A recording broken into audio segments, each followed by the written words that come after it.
So guys, এটা একটা generator বানিয়েছি দেখো। এটা একটা ডিসি মোটর যে ব্যাটারিতে চলছে, এটা সুইচ দিলে এটা চলে।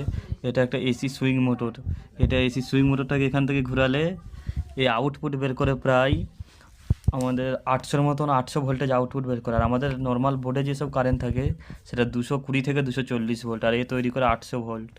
ভেবে দেখো, এটা থেকে লাইন আসছে। আর নিচে যদি সিস্টেমটা বলো, এই নিচে খালি একটা ব্যাটারি আছে, এই ব্যাটারিটাকে সোলার থেকে চার্জ দিলেই হয়ে যাবে। এখানে দুটো আমার সোলার বসাবো এই জায়গাটায়, এইটা থেকে চার্জ হবে ব্যাটারি।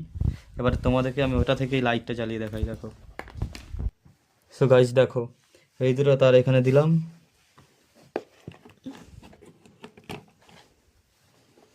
এই যে সুইচ মারলাম, দেখো দেখতে পাচ্ছ। আর এতে যদি সুইচটা বন্ধ করি, এতে যদি আমি ভুল করেও হাত দিয়ে দিই, অবস্থা